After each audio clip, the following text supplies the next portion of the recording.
Hi everyone, in this video I will show you how to get a Lincoln LS key replacement in case you lost all your keys or just want to have a spare set.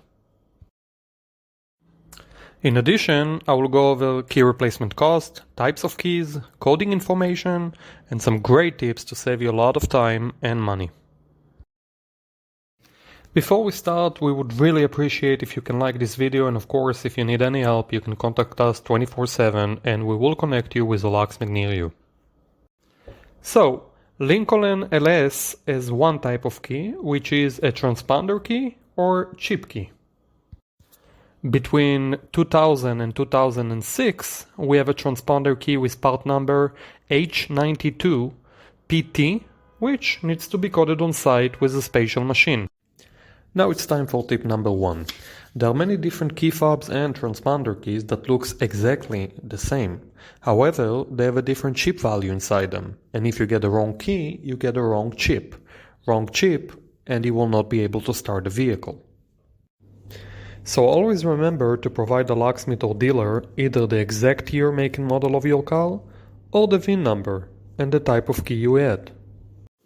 For example, 2003 Lincoln LS transponder chip key. Now let's go over the Lincoln LS key replacement cost. You have 3 options to get a key replacement, and the price varies depending on where you get the new key.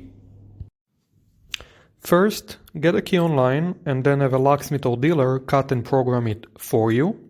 Second, call an automotive locksmith who can come and make you a key and code it on site. And third, tow the car to the dealer. Online, you can buy it for about $10, and including cutting and coding, you should pay total about $180.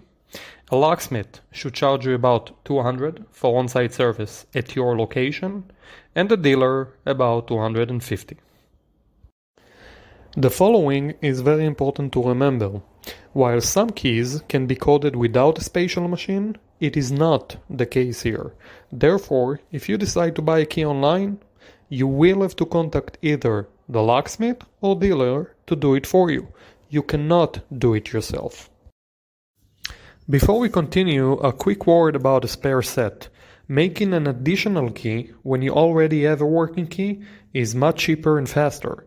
Therefore, we highly recommend getting 2 keys in case you lose all your keys, as the second key should cost less than half. Now, some tips to save you a lot of time and money. First, call a few locksmiths. Get a few quotes. This is very important, as some locksmiths are very busy on a given day and some aren't. Use it for your advantage. Second, try to call a few companies, even if they are not located right next to your location. Most locksmiths offer a mobile service, sometimes up to 30-mile radius. So even though the business address might be far from you, they might be helping the customer right next to you. Do your research, it will pay off. Third, try to schedule an appointment, if you can wait a while. Most locksmiths would prefer to give you a 10, even 15% discount if you can wait while they finish another job. This way, it can work out for everybody. You get a discount, they get a job. Ask for it. Don't be shy.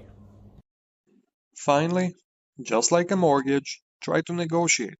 If you find a better quote, tell them. Who knows? Maybe they will give you a better one. For more great tips, you can visit our blog post about car key replacement cost.